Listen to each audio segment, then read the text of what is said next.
મસ્ત મજાનો ઇડલી સંભાર ને ચટણી રેડી છે. આ છે દેવમની પ્લેટ. પણ બરાબર કામ કરો છો ને તમે. જો અમે ડેકોરેશન સ્ટાર્ટ કરી દીધું છે. 3, 2, 1 એક્શન. ગુડ મોર્નિંગ, જય શ્રી કૃષ્ણ, જય સ્વામિનારાયણ બધાને. જય શ્રી કૃષ્ણ બેટા. જય શ્રી કૃષ્ણ. દેવમ રેડી થઈ ગયું છે સ્કૂલે જવા.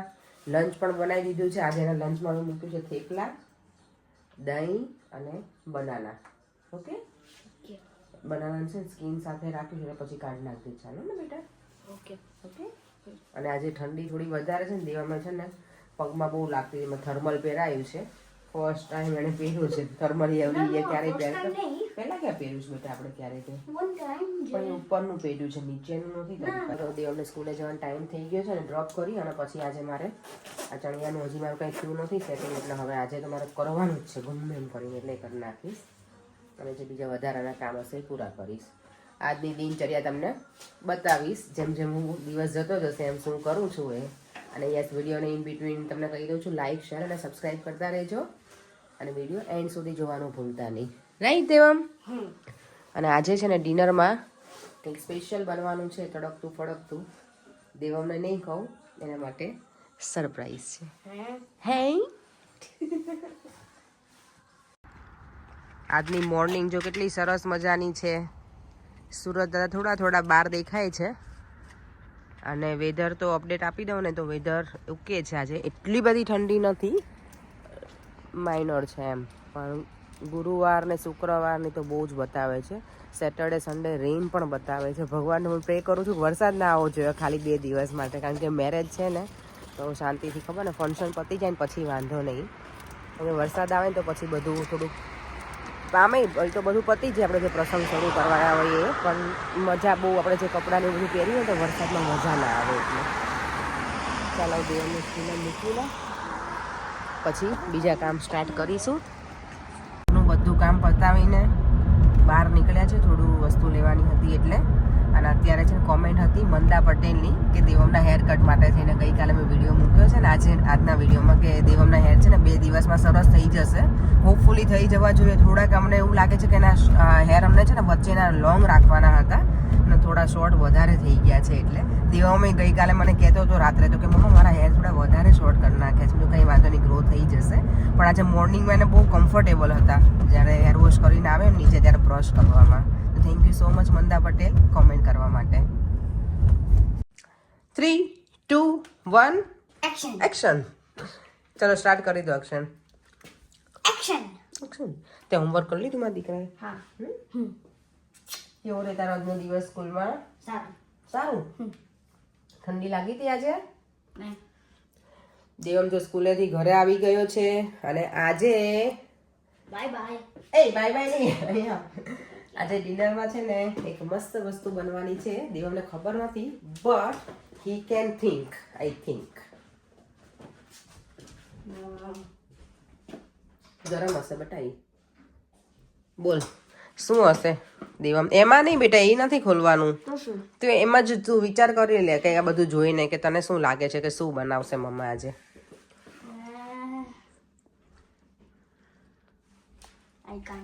આ જોઈને કઈ આઈડિયા આવે છે તને?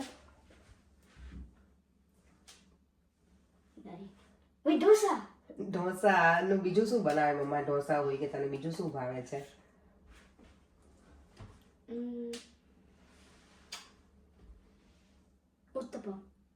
ના, બીજું શું બનાવે છે મમ્મા? આમાં બનાવે ખબર છે રાઉન્ડ રાઉન્ડ? શું? ઢોકળા નહીં, આમાં બનાવે પણ રાઉન્ડ વાળું હોય એને શું કહેવાય? ભૂલી ગયું? અમારે ભૂલી બહુ જાય દેવામ.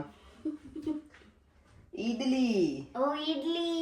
ઈડલી જેને ભાવે છે ને બધા નામ એને આપ્યા પણ એ જે હું બનાવવાની છું ને એ અમને ખબર ના. ઈડલી સાંભાર અને ચટણી કોકોનટની. ઢોસા બેટા તને બનાવવું હશે તો એક પેપર બનાવી આપીશ. તને ખાવું છે તો હું પેલા સેલડ ઢોસા બનાવી આપીશ તને. એ બેટરમાંથી બનાવવાના છે. હા બનાવી આપીશ, ચાલશે. ચાલો તમે જો ચટણી માટે છે ને થોડી કોરિએન્ડર લીધી છે, લીલા મરચાં છે અને કોકોનટ છે. અને આમાં હું ચણાની દાળ આવે ને ડાળિયા આપણા એ નાખીશ. જો તમારી પાસે ચણાને પેલા ડાળિયા ના હોય ને તો તમે લોકો એની જગ્યાએ આપણી ચણાની દાળ હોય ને એને બરાબર ઓઇલમાં છે ને પહેલાં શેકી નાખવાની અને પછી ગરમ પાણી નાખી અને થોડી વાર રહેવા દેવાની અને પછી એને ક્રશ કરી નાખવાની, એટલે કાઇન્ડ ઓફ આના જેવી ચટણી બને. મારી પાસે દર વખતે ડાળિયા હોતા નથી પણ છે આજે, તો ડાયરેક્ટ ડાળિયાની જ બનાવવાની છું. નહીંતર હું એવી રીતે કરું છું. તો આપણી પાસે કાંઈ ઓપ્શન ના હોય તો ઓપ્શન મળી રહે આપણને. તમારી પાસે ડાળિયા ના હોય તો એની જગ્યાએ ચણાની દાળ યુઝ કરવાની. ચાલો તો હું ચટણી બનાવી લઉં. સાંભાર હું સિમ્પલ જ બનાવવાની છું, વેજીટેબલને હું નથી નાખવાની. સિમ્પલ આપણે દાળ બનાવીને એટલી બનાવીશ પણ થોડું ડિફરન્ટ સ્ટાઇલમાં, એટલે હું તમને પ્રોપર રેસીપી સાથે શેર કરીશ હમણાં. દાળ બફાઈ ગઈ છે સાંભાર માટેની અને મેં ખાલી તુવેરની દાળ લીધી છે અને એમાં મેં ખાલી શું નાખ્યું છે, અંદર સોલ્ટ નાખ્યું છે, ટામેટું કટિંગ કરી અને બસ હવે એનો વઘાર કરી સાંભારનો. એના માટે મેં જો આટલું વસ્તુ લીધી છે: તમાલપત્ર, સૂકા લાલ મરચાં, લીમડો, લવિંગ અને આમાંથી રાઈ, જીરું, હિંગ એ બધું નાખીશ અને આ સાંભાર મસાલા. બીજા એક પણ વેજીટેબલ હું એડ નહીં કરું કારણ કે દેવમને નથી ગમતા અંદર સાંભારમાં. તેલ જો આવી જાય ને એટલે એમાં પહેલાં તો રાઈ નાખી દેવાની,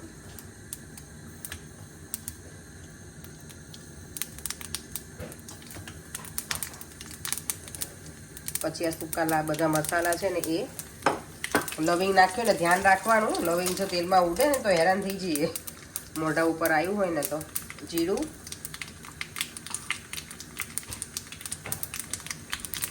હિંગ, હળદર,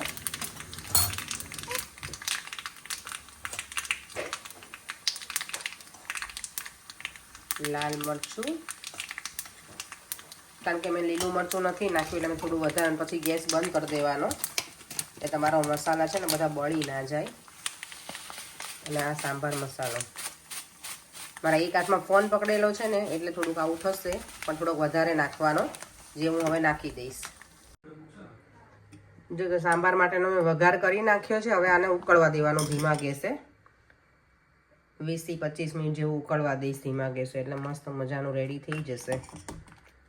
ટેસ્ટ કરી અને પછી હું જોઈ લઈશ, લીંબુની જરૂર પડશે ને તો લીંબુ એડ કરીશ. અને સાંભારમાં હું ગોળ નથી યુઝ કરતી, ઘણા લોકો કરતા પણ હશે પણ હું નથી કરતી, કારણ કે પછી તો કેવું લાગે કે આપણે ગુજરાતી દાળ ભાતની દાળ ખાતા હોય ને એવું થઈ જાય. મેં સાંભારનું થોડુંક ડિફરન્ટ રાખું અને એમાં મેથી ને એવું બધું ના નાખું વઘાર કરીએ ને ત્યારે સાંભારમાં. બાકી આપણે ગુજરાતી દાળમાં મેથીનો એનો વઘાર કરીએ ને તો આમાં થોડુંક આ ડિફરન્ટ રીતે કરવાનું. બધાનું ડિફરન્ટ હોય, બધા ઘરની છે ને શું કહેવાય, આપણે કુકિંગની વસ્તુ જેવી છે કુકિંગ, કે બધાના ઘરમાં અલગ અલગ ટેસ્ટની વસ્તુ બનતી હોય અને જુદી જુદી રીતે એ પણ. તો મારી આ રીતની બનાવવાની છે રીત. તમે લોકો કેવી રીતે બનાવો છો, આનાથી કંઈ ડિફરન્ટ કે આવી રીતે કહેજો મને.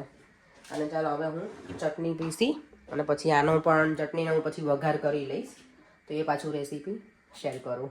ચટણી જો મેં ગ્રાઇન્ડ કરી નાખી છે, આમાં મેં જે બધું કીધું હતું ને એ રીતે બધા ઇન્ગ્રીડિયન્ટ્સ હતા. હવે મેં અહીંયા તેલ મૂકી દીધું છે વઘાર માટે, કારણ કે ચટણીને મને આ વઘાર કરું ને તો મજા આવે.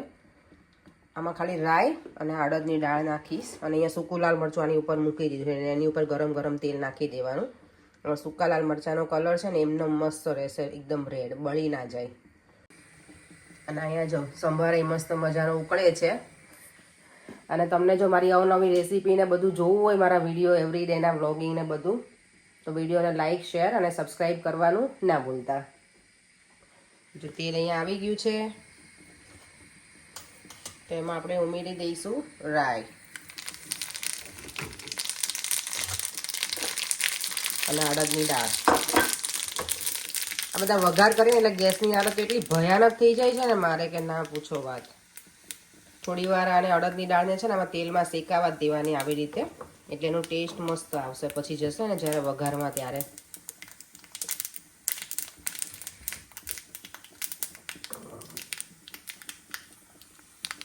અને હવે આને આમ આવી રીતે આમ ગરમ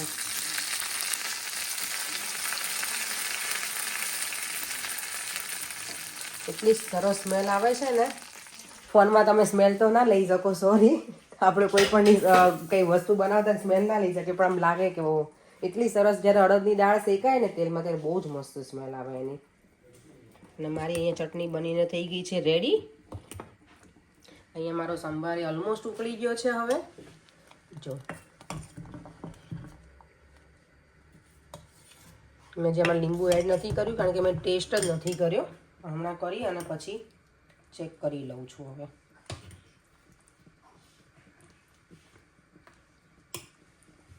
ચલો તો એ ચટણી રેડી. મેં છે ને જો ઇડલી માટે હોમમેડ બેટર રેડી કર્યું હતું. અડદની દાળ અને રાઈસ પલાળીને 3 ભાગના કોઈ મેઝરમેન્ટ મને પૂછે તો પહેલાં જ કહી દઉં કે 3 ભાગના ચોખા અને 1 ભાગની અડદની દાળ. મેં એમનામાં જ મેઝરમેન્ટ લીધું છે, એમનામાં જ નાખ્યા છે, પણ એવી રીતનું હોય નોર્મલી. તો જે કાલે મેં પલાળ્યું હતું અને ક્રશ કરી નાખ્યું હતું. સોરી, પરમ દિવસે રાત્રે પલાળ્યું હતું, ગઈકાલે ક્રશ કર્યું હતું અને આજે હું બનાવું છું. તો હું આવી રીતે આટલું બેટર લઈ અને પછી એમાં થોડા હું સોડા એડ કરીશ અને સોલ્ટ. મસ્ત મજાની જો પ્લેટ રેડી થઈ ગઈ છે એક બનીને. આમાં મેં બ્લેક પેપર યુઝ કર્યા છે થોડાક, મને ગમે મરી પાવડર એટલે. આ હવે પ્લેન બનાવીશ અને રાઉન્ડવાળી થોડીક ડિફરન્ટ શેપમાં પણ થઈ જાય ને તો છોકરાઓને મજા આવે. ખબર ને, દેવમને આવું બધું ગમે, ડિફરન્ટ શેપ ને એવું બધું હોય ને, તો રાઉન્ડ ને એવું. એટલે મેં તો આને એવી બનાવી દઉં થોડી. મને આ ઇઝી પડે આ કટિંગ કરી.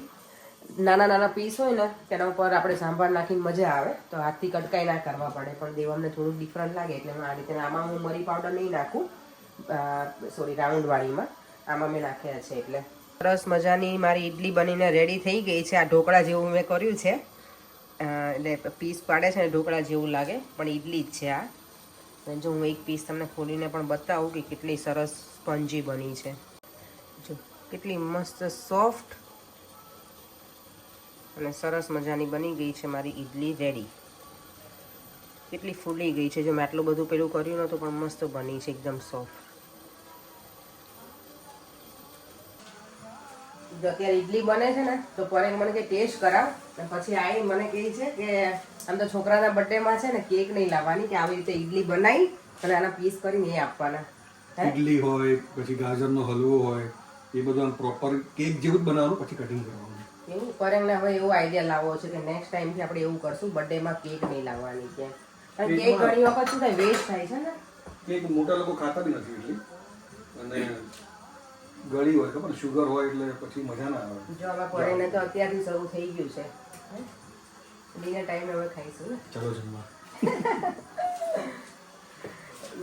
જો આ તો એક તો બની ગઈ છે, બીજી બને છે એ પ્લેન છે.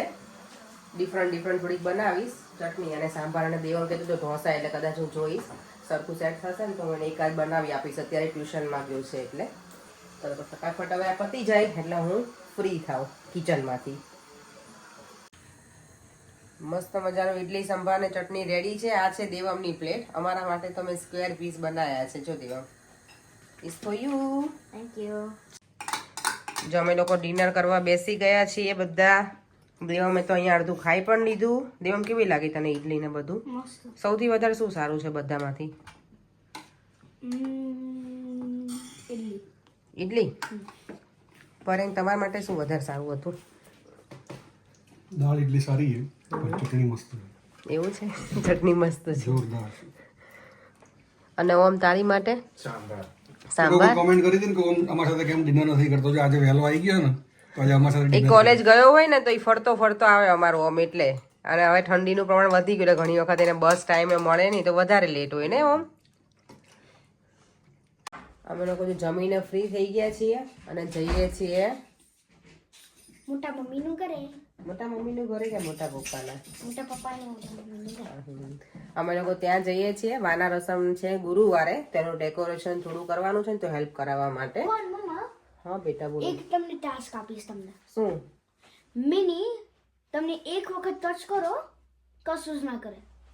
ના થેન્ક યુ. ના ઓકે. ચાલો ચા પીવાનું. ચા પીવા એ તો ભાભી જોડે તમારે ડીલ કરવી પડે ચા માટે. આપણે ચાના રસિયા છીએ નહીં એટલે. હા પણ બરાબર કામ કરો છો ને તમે. જો અમે ડેકોરેશન સ્ટાર્ટ કરી દીધું છે. ખીલ્લા મારે છે ને ધબ્બા મારીએ છે ને જોઈએ હવે ગુરુવાર સુધી. શનિવાર સુધી પણ ના, વાના રસમ તો આપણો સ્પેશિયલ પ્રોગ્રામ છે, ત્યાં સુધી તો રહેવું જ જોઈએ ને ભારતીબેન. હા ને, ના રહેશે. ઓકે, એટલે ત્યાં સુધી પડી જાય, ખીલ્લા બીલા મારી દઈશું ભારતીબેન થોડાક વધારે. પર ખીલ્લી ના થોડી લઈને ઉભા જ રહેજો અહીંયા તમે તે દિવસે વાના રસમમાં. અને અહીંયા જો મારો દેવમ. પરેંગ શું કહો છો? શું કીધું? 8 વાગ્યા તમે કેમ મહેનત કરતા હતા? તમે તો 8:30 આજે લાવ થોડી લાવો ને આજ તો પૂરું કરું લાવો. પરેંગે તો ખીલ્લીનું જ કામ કર્યું છે આજે. લાવ ઉભા પડશે ને ખોટું તો. ભાભી ખીલ્લી લઈને ઉભા જ પરેંગ તો હથોડું. જો ફાઇનલ ડેકોરેશન થઈ ગયું છે. આ રીતનું છે આખું. ચાલો અહીંયા બહાર આવી રીતે કર્યું છે આખું. જો ડેકોરેશન ત્યાં પતાવીને ભાઈના ઘરે અને ઘરે આવી ગયા છીએ. ચા પીવાની ઈચ્છા હતી પણ ચા નો પીધી, સવારે જ પી લઈશું. ચાલો આ વિડીયોને એન્ડ અહીંયા જ કરી દઉં છું. વિડીયો ગમે હોય તો લાઈક શેર અને સબસ્ક્રાઇબ કરી દેજો. ફરીથી મળીશું કાલે નવા વિડીયો સાથે. બાય. જય શ્રી કૃષ્ણ. જય સ્વામિનારાયણ.